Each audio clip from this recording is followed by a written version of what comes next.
ntimwibagire gufyonda kuri subscribe no kubisangiza bagenzi banyu. Bana natwe mu ncamake y'amakuru agezweho mu gihugu c'u Burundi.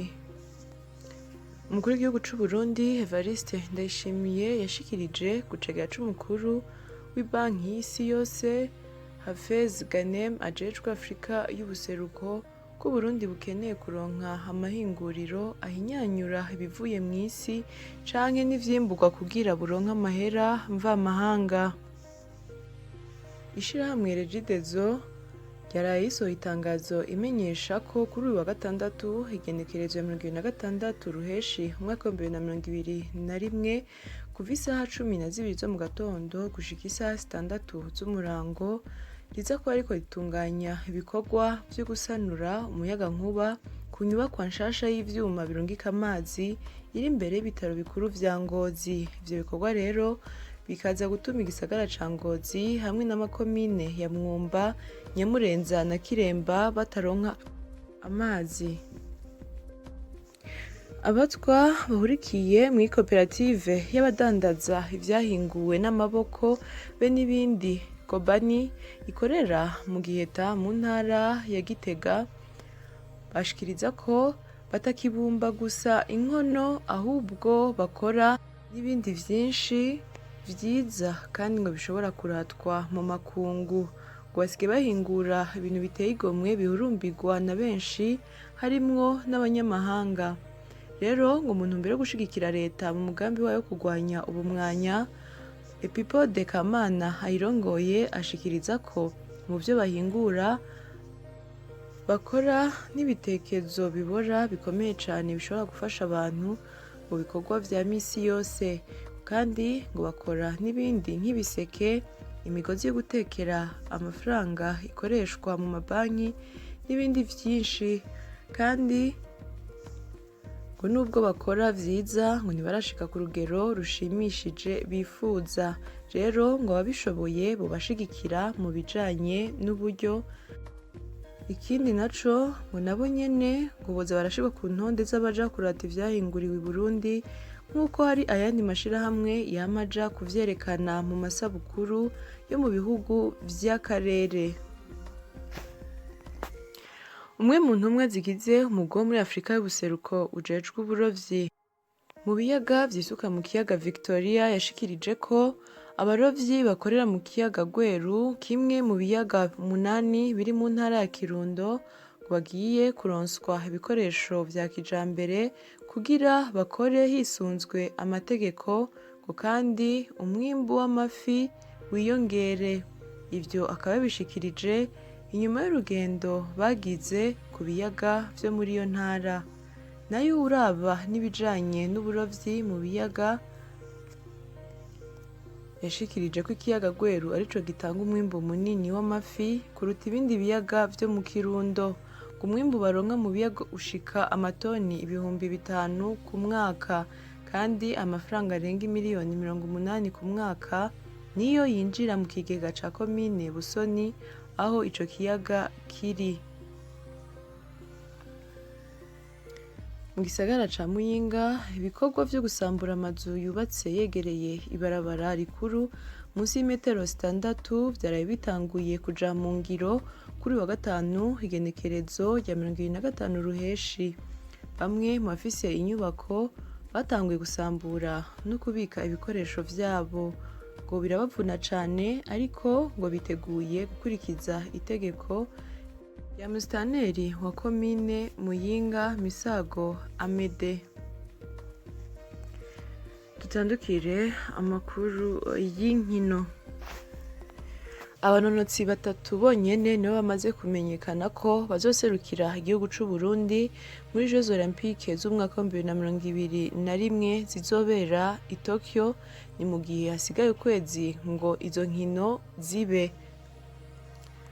Abo nabo ni babiri biruka Francine Niyonsaba ku metero 5,000 n'ibihumbi 10, Olivier Irabaruta yiruka marathon, Ornella Havyarimana muri boxe. Muri judo urutonde rw'abazogenda rurindiriwe gushika ku genekerezo rya 30 ruheshi.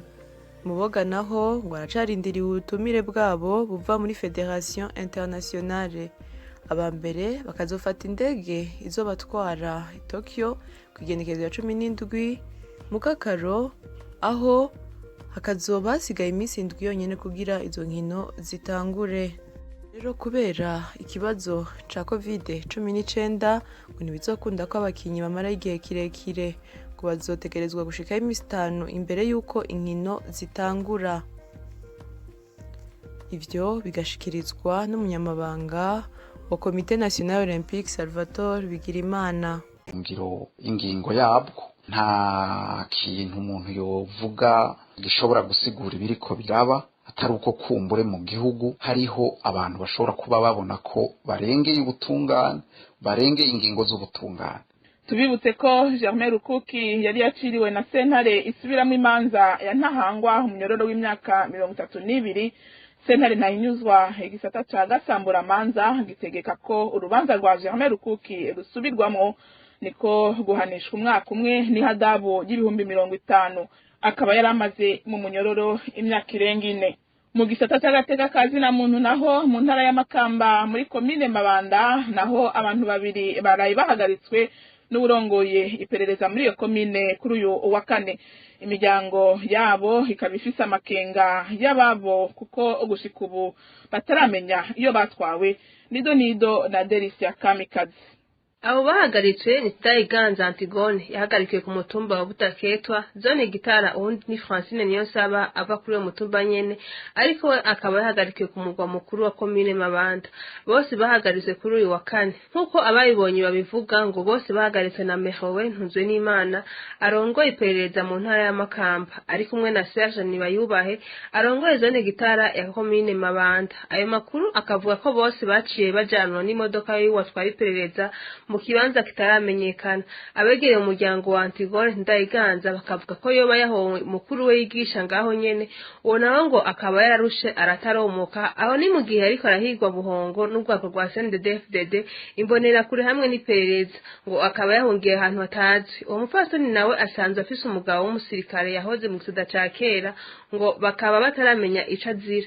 Uruganda rwa Radio Inzamba rukaba rwagerageje kurondera urongo igipolisi mu ntara ya Makamba ruramukena. Ifatwa ry'abantu ntibamenye iyo bafungiwe birateye umutima uhagaze abanyagihugu muri iyo komine nyene ya Mabanda. Shahara yamenye Imana yafashwe mu ntango z'ukwezi kwa Rusama, abiwabo bakavuga ko batazi hafungiwe kugeza ubu, naho haramwe mu makuru avuga ko yoba afungiwe mu biro vy'iperereza mu gisagara ca Bujumbura.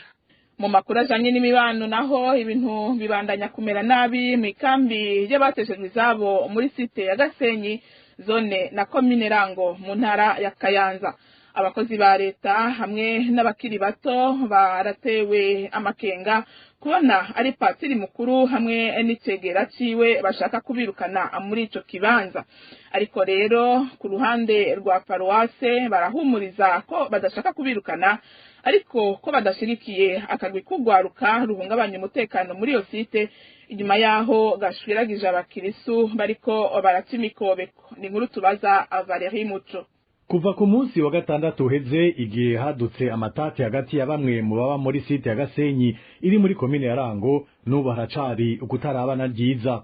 Ababa muri iyo site babona ko hakiriho ibikorwa vyo gushaka kubomora, ariko icegera ca patiri mukuru Manase Habarugira arabahumuriza ko atamugambi wo kubakuraho uriho. yo kubatoteza ngo bave muri site gatope eklezia n'umuvyeyi, kandi abari muri site turabakunda n'abana b'eklezia, ivyo ntibirimwo. Ntawe uriko arabirukana gihutihuti, n'igihe botaha n'ineza ata nkoni iri ku gitugu. Ariko rero izo mpunzi zo ziremeza ko uyu mugambi uhari, bafatiye kuri bimwe mu bimaze iminsi biba. Aha bagafatira kwihagarikwa rya bamwe muri izo mpunzi bagirizwa ivyaha batakoze, n'ingene imbonerakure ziza zirabatunga urutoke. Bariko bashaka ngo twebwe ngo abantu b'imboneza ngo nituhave, ngo n'abantu bakiri bacu ngo bahave, amashasigara ngo abanyokuru ngo nabo bazigace bagenda buhoro buhoro ngo bitonze. Ntawe uzi igituma bariko barabigira uko. Ubwo badufuni byinshi cyane, kuko turiko turaraba no mu rw'imbonerakure hanze, mukuri batubona neza cyane. Urabona nyine yuko hari akantu badufite, tubonye nyene icuka cifashe, tukabona n'ibyo by'iyo nkoho ukuntu tubona umuntu yaje kuyivugiza hakurya ya site ngo bagaca baza bafata abantu bo muri site ngo bayivugije. Patiri Manase we asigura ko paruwase ikitemera ari uko habaho akagwi gahungabanya umutekano muri iyo site, akavuga mbere ko avuye gufungura uwari yarafashwe uwundi nawe akaba yajanywe gufungirwa mu Kayanza. N'ubu mvuye muri site ubu nyene n'uwarafunzwe umwe nije ndamwikuriye mu gaso ndamutana ndamushikanye muhira. Mu gaso hariyo babiri, umwe bamutransfeye mu Kayanza uwundi nawe yatashe kuko nta kimwagira. Ikindi uyo mupadiri yabeshuza nuko atakiringo catanzwe cuko bazokwirukanwa kuri uyu w'Imana. Kubwiwe ngo yumvise Buramatari avuga ko baterekanye abarasishije inkoho hazofatwa izindi ngingo.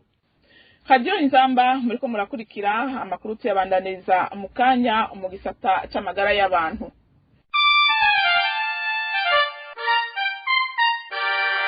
Inzamba.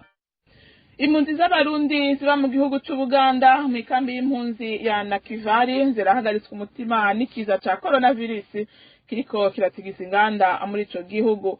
Muri kino gihe ibikorwa bisa n'ivyahagaze mu gihugu c'Ubuganda, bamwe mu mpunzi bavuganye na Radio Inzamba bavuga ko ubuzima bugiye kugora gusumba kuko naho bahora bisumamwo muri kino gihe hugaye. Umviriza.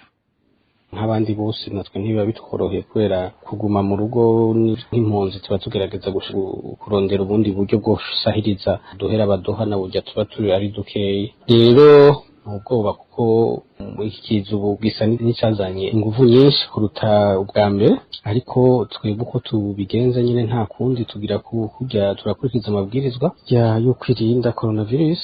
Tubayeho mu buzima bugoye cyane, abana bagire bakwiza imyaka 2 batiga, amasengero arugaye, ibifungurwa ntidushobora kubironka kuko dusanzwe turonka imfashanyo ya hasere y'ibihumbi 19 by'amashiringi n'amahera make cyane atoshobora gutunga n'umuntu n'indwi 2 ngo abeho. Abantu bari babayeho kubera kuja gupagasa hirya no hino mu Baganda, ubu rero ntibikunda ko baja gupagasa, benshi usanga bahora bapagasa kure, nta moto zikigenda, nta miduga. Novuga ko ari ubuzima butoroshe.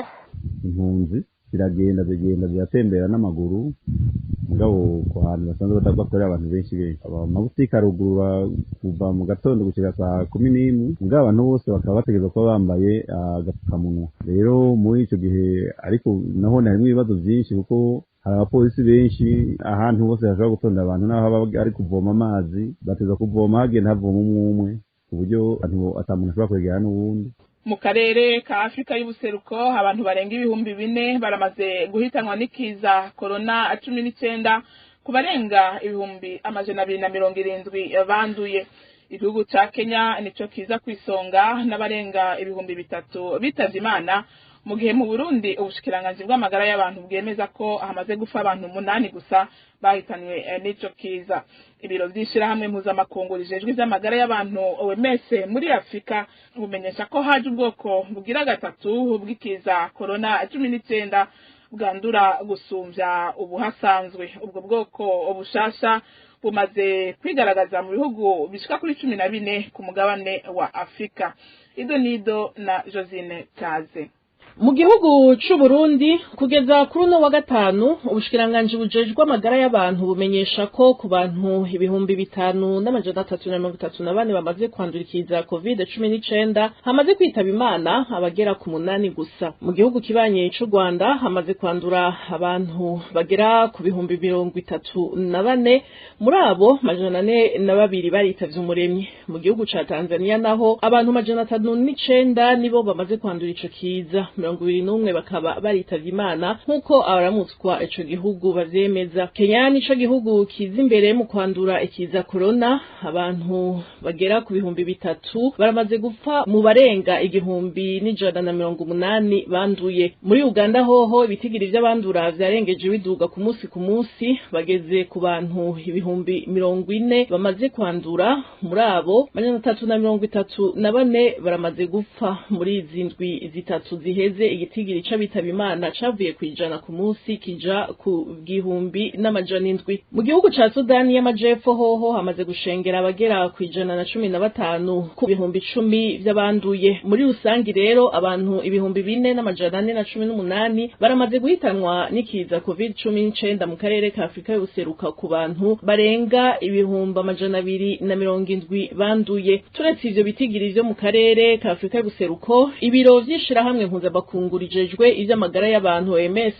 muri Afrika bimenyesha ko haje ubwoko bugira gatatu bw'ikiza COVID-19 bwandura n'ingoga gusumvya ubu hasanzwe. Ubwo bwoko bushasha ngo bumaze kwigaragaza mu bihugu 14 ku mugabane wa Afrika. Ubwo bwoko bushasha bwa COVID-19 bwazananye mu gihugu c'Ubuhindi ngo buje busongera isibe mu gihe hakiri ikibazo c'incanco kiriko kirigaragaza muri Afrika.